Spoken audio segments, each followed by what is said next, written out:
Haleluya, puji Tuhan, salam damai sejahtera di dalam cinta kasih daripada Bapa kita Tuhan Yesus Kristus. Selamat malam, pada Rabu malam hari ini tanggal 15 Mei 2024. Kita bersyukur kepada Bapa kita Yesus Kristus, selalu bersyukur, terima kasih. Sebab sampai detik ini kita bisa hidup, dipelihara sama Tuhan. Ini bukti cintanya Tuhan luar biasa. Oleh karena itu mari kita mengikut Yesus dengan setia. Kita mau menjadi anak Tuhan yang taat, menyenangkan hati Tuhan Yesus. Saya Pastor Yakob Rahman, saya akan menyanyikan pujian ini. Maka perkataanmu telah kutaruh dalam hatiku. Karena sebentar kita baca dalam Yohanes pasal 2 ayat 12 sampai 25. Hati Tuhan marah, saudara. Karena bait Allah diperjualbelikan. Di dalamnya banyak perkara-perkara kedagingan, sehingga tidak ada firman Allah. Untuk itu di sini kita bisa belajar. Bait Allah bicara hidup ini, supaya hidup ini selalu diisi dengan firman Allah. Bukan berita dengan dunia ini, bukan perkara yang sia-sia kita cari, tapi kita mencari perkara yang kekal di dalam firman Tuhan. Amin.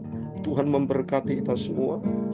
Maka perkataanmu telah, amin, haleluya,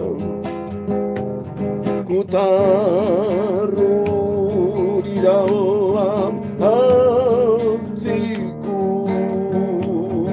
amin, haleluya, supaya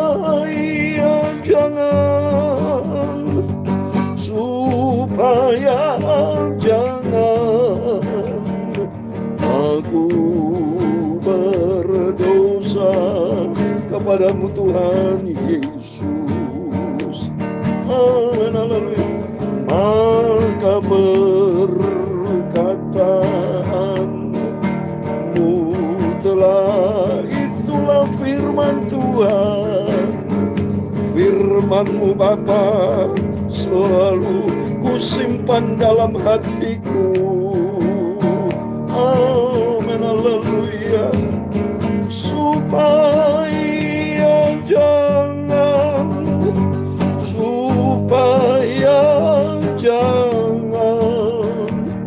aku berdosa kepadamu Tuhan Yesus. Amin, haleluya. Dalam Mazmur 119 ayat yang ke-11, demikian firman Tuhan. Dalam hatiku aku menyimpan janji-Mu, haleluya, supaya aku jangan berdosa terhadap Engkau. Dengan bibirku aku menceritakan segala hukum yang Kau ucapkan. Amin, haleluya. Aku hendak merenungkan semua titah-titah-Mu dan mengamati jalan-jalan-Mu. Amin, haleluya. Aku akan bergemar dalam ketetapan-ketetapan-Mu. Firman-Mu tidak akan kulupakan. Amin, haleluya. Ya Tuhan, punya-Mu kebesaran dan kejayaan, kehormatan, kemasyhuran dan keagungan. Amin, haleluya. Ya segala-galanya yang ada di langit dan di bumi, ya Tuhan, punya-Mu lah kerajaan, dan Kau yang tertinggi itu melebihi segala-galanya sebagai kepala. Iya, yang punya kekayaan, sebab kekayaan dan kemuliaan berasal daripadamu, dan Engkaulah yang berkuasa atas segala-galanya. Amin, haleluya. Dalam tangan-Mu lah kekuatan dan kejayaan, dalam tangan-Mu lah kuasa membesarkan dan mengukuhkan segala-galanya. Sekarang ya Allah kami, dalam nama Tuhan Yesus Kristus, kami bersyukur kepadamu. Amin, haleluya. Dan memuji nama-Mu yang agung itu, nama Yesus yang sangat ku cintai. Amin, haleluya. Tuhan Yesus, sucikan mulutku dan hatiku, pikiranku malam ini Bapa. Sebelum kami berbaring tidur, kami mau baca firman-Mu Bapa. Isi hatiku dengan firman Tuhan, bawalah aku selalu dalam kebenaran-Mu ya Yesus. Terima kasih Tuhan, ampunilah semua dosaku, ampunilah Bapa semua salahku. Aku orang berdosa nih Bapa, tidak ada arti apa-apa, tapi karena kasih-Mu, Engkau sudah jadikan aku berharga dan mulia. Oleh karena cinta anugerah-Mu, ku mau setia dan taat pada firman Tuhan. Terima kasih Bapa. Kami percaya malam hari ini kami semua anak-anak-Mu diberkati sama Tuhan. Kami lapar hauskan firman-Mu, isi kami dengan firman-Mu, biar selalu dijadikan hati ini penuh dengan firman Tuhan. Dalam nama Yesus Kristus, Tuhanku, Juru Selamatku, Bapakku yang sangat kucintai, kami sudah berdoa mengucap syukur, haleluya. Amin, amin. Terpujilah Bapa kita Tuhan Yesus Kristus, pencipta langit dan bumi. Dan selamat malam kepada Bapak Ibu Saudara semua. Biar hari-hari kita selalu rindu dengan Yesus. Firman Tuhan katakan tadi, dalam hatiku kau menyimpan janji-Mu, supaya ku jangan berdosa terhadap Engkau. Kalau kita tidak ada firman, berarti penuh dengan berita-berita dunia. Kalau tidak ada firman, apa isinya saudara? Ya, hati isi dengan kedagingan, benci, dendam, dengki, perkara yang tidak berkenan, sampah. Kalau dengan firman Tuhan hidup kita dikuduskan. Ada dendam, dengki, benci seperti Kain benci dengan Habel karena tidak ada firman, berdosa kepada Tuhan. Tapi kalau hati kita diisi dengan firman Tuhan, penuh dengan kebenaran Tuhan, dan kita melangkah di dalam kebenaran Tuhan dan mendapatkan hidup yang kekal. Oh, luar biasa. Maka kita firman Tuhan ayat 16, Mazmur 119 ayat 16. Aku akan bergemar akan ketetapan-ketetapan-Mu, firman-Mu tidak akan kulupakan. Amin. Biar hari-hari kita dalam rangka menanti kedatangan Tuhan Yesus, isilah hati kita dengan firman Tuhan. Mari, puji Tuhan, kita bersyukur, terima kasih.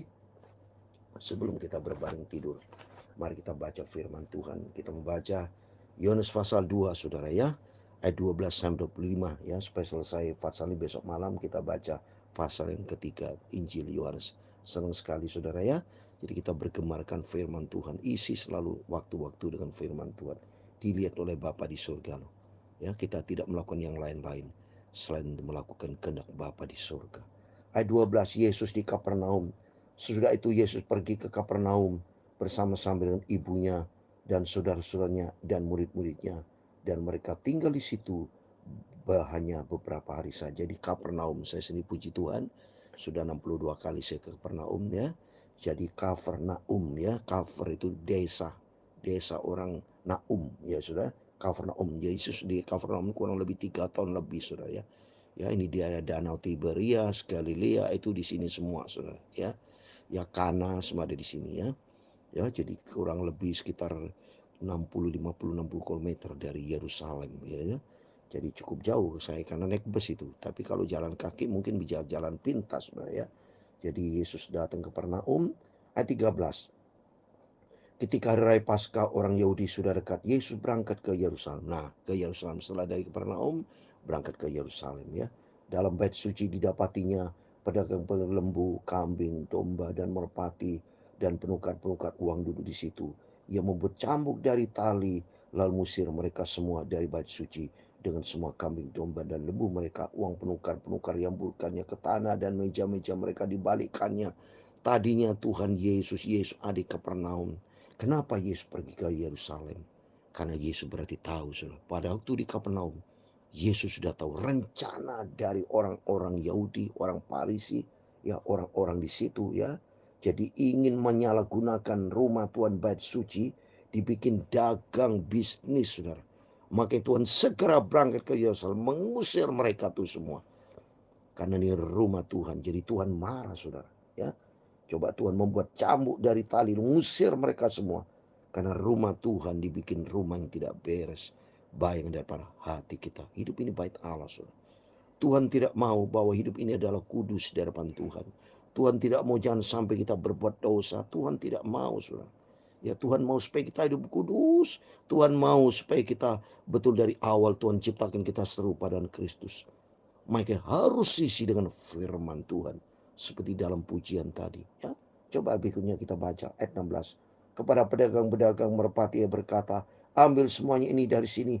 Jangan kamu membuat rumah Bapakku menjadi tempat berjualan. Coba ini. Rumah kita ini adalah rumah Bapak. So. Kalau sudah baca dalam 1 Korintus 6 ayat 19 bahwa kita ada bait Allah. Roh Kudus ada dalam diri kita. Bukan milik kita. Jadi Tuhan mau supaya kita ada persekutuan dengan Tuhan. Tapi dijadikan sarang penyamun kalau kita baca dalam ini Matius. Dijadikan tempat penjualan, tempat bisnis, tempat hal yang kotor, tidak sesuai dengan maunya Tuhan ya. Ayat 17, maka teringatlah murid-muridnya bahwa ada tertulis, cinta untuk rumahmu menghanguskan aku benar tuh. Kalau betul kita ini hidup di dalam dosa, hidup tidak benar, tentu saya yakin Tuhan tuh sedih, saudara. Tuhan tidak menghendaki seorang binasa. Tuhan tidak mau kita jatuh di dalam dosa. Tapi Tuhan mau supaya kita hidup di dalam kebenaran Tuhan. Maka hatinya Tuhan luar biasa, saudara. Hati Tuhan sangat sempurna. Supaya tidak mau seorang pun binasa. Tapi Tuhan mau supaya hidup kita di dalam kebenaran firman Tuhan. Maka Tuhan berfirman di dalam 1 Tessaloniki 5:23. Supaya betul-betul hidup kita terjaga, betul terpelihara sempurna. Tubuh jiwa roh kita terpelihara sempurna, tidak bercacat celah pada masa kedatangan Tuhan Yesus Kristus. Isi dengan firman Tuhan ya. Ayat 18, orang-orang Yahudi menantang Yesus katanya, tanda apakah dapat engkau tunjukkan kepada kami bahwa engkau berhak bertindak demikian? Jawab Yesus kepada mereka, rombak bait Allah ini dan dalam 3 hari aku akan mendirikan kembali. Kenapa sudah berkata demikian? Jadi artinya di sini rombak bait Allah. Yesus sendiri sebagai bait Allah. Kita adalah bait Allah, Yesus juga bait Allah. Rombak artinya apa? Nanti Yesus tuh gara-gara umat manusia jatuh di dalam dosa bejat, Tuhan rela mati rombak bait Allah. Tapi Tuhan bangun pada 3 hari. Aku akan berikannya kembali dalam 3 hari. Jadi Yesus bangkit pada hari ketiga. Tapi Tuhan mau rombak, saudara. Kehidupan kita Tuhan mau dirombak sama Tuhan. Diubah sama Tuhan. Maka Tuhan berfirman dalam 2 Korintus 5:17, di dalam Kristus menjadi ciptaan yang baru. Rombak bait Allah sampai Yesus rela berkorban mati di atas kayu salib. Itu berarti merombak bait Allah, saudara. Hidup kita diubahkan. Yang dulu kita hidup di dalam kegelapan dosa. Tapi melalui pengorbanan Tuhan Yesus, kita diubah menjadi hamba kebenaran. Ini suatu cintanya Tuhan yang luar biasa. Sampai Tuhan langsung menjawab, rombak bait Allah ini. Dan dalam 3 hari aku akan berikan kembali. Dibangun kehidupan kita melalui pengorbanan Tuhan Yesus. Melalui kebangkitan Kristus. Lalu kata orang Yahudi kepadanya, 46 tahun orang berikan bait Allah ini. Dan kau dapat bangunnya dalam 3 hari. Tapi yang dimaksudkan ia dengan bait Allah ialah tubuh sendiri ya. Jadi mereka tidak mengerti apa maksudnya Tuhan. Jadi Tuhan tuh lihat hancur dunia ini. Maka Tuhan yang ciptakan manusia, Tuhan bertanggung jawab, saudara. Tuhan begitu baik. Dia mencintai kita semua. Karena manusia penuh dengan dosa. Tuhan rela hidupnya, rela mati di atas kayu salib. Tapi hebat Yesus berkata, dalam waktu 3 hari, Yesus membangun kembali. Dan pada hari ketiga, Yesus bangkit. Kuasa kemenangan ilahi. Dahsyat saudara. Memang kita dengar firman Allah, kita mengerti ya kan firman Tuhan. Supaya makin hari kita makin cinta Tuhan ya. Kemudian sudah ia bangkit antara orang mati. Baru teringat oleh muridnya bahwa hal itu telah dikatakannya. Dan mereka percayakan kitab suci. Dan kan perkataan yang telah diucapkan ini semua berkaitan dengan kebangkitan Yesus.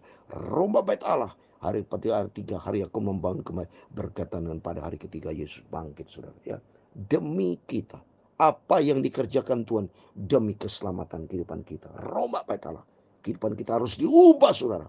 Jangan menggunakan kedagingan, jangan hidup di dalam daging. Tapi hiduplah di dalam firman Tuhan. Itu menjadi kerinduan Tuhan. Dan sementara Yerusalem selama hari raya Paskah, banyak orang percaya dalam namanya. Karena mereka telah melihat tanda-tanda yang diadakannya. Maka Tuhan datang dengan segala tanda ajaib. Tuhan itu baik berarti saudara. Ada tanda ajaib dinyatakannya, dikasih makan ya, air menjadi anggur, semua dilakukan oleh Tuhan demi keselamatan. Supaya banyak orang percaya nih loh, Tuhan menyatakan dirinya, gua ini Tuhan, guru dan Tuhan. Supaya orang percaya kepada namanya dan diselamatkan, tidak binasa. Sampai Yesus ujung-ujungnya rela mati di atas kayu salib demi keselamatan umat manusia. Tapi dasar manusia tidak tahu diri semua. Ya sudah, kita berarti terima anugerah Tuhan. Kita mendapatkan kasih karunia Tuhan yang meresponi akan kasih kebaikan Tuhan. Sehingga kita tidak mau sembrono, tapi hidup untuk kemuliaan Tuhan. Terus Tuhan berikutnya ayat yang ke-24. Tapi Yesus sendiri tidak mempercayakan dirinya kepada mereka, karena ia mengenal mereka semua. Ayat 25 yang terakhir. Dan karena tidak perlu seorang pun memberi kesaksian kepadanya tentang manusia, sebab ia tahu apa yang ada di dalam hati manusia. Amin. Tuhan tahu persis di dalam setiap hati kita. Mari melalui firman Tuhan hari demi hari, kita makin hari kita menjadikan hati kita nih bait Allah, penuh dengan firman Tuhan, menyenangkan hati Tuhan. Itu sederhana juga. Menjadi orang Kristen itu sederhana. Taatlah kepada firman, takut kepada Tuhan. Bukan menjadi Kristen-Kristenan, tapi Kristen tenanan, beneran saudara, yang taat kepada firman Tuhan. Hiduplah di dalam firman Tuhan sesuai dengan pujian ini. Maka perkataanmu Tuhan, firmanmu Tuhan ku taruh dalam hatiku. Maka selalu saya koreksi diri saya, supaya selalu saya tidak mau jangan menyakiti hati Tuhan. Dalam tutur kata, dalam pikiran, dalam perilaku, sikap hati, selalu kita jaga baik-baik. Supaya roh Tuhan ada bersama kita. Dan kita selalu tidak ada di dalam firman Tuhan untuk menyenangkan hati Tuhan Yesus. Tuhan memberkati kita semua. Maka perkataanmu telah haleluya, ku taruh di dalam hatiku. Amin, haleluya. Supaya jangan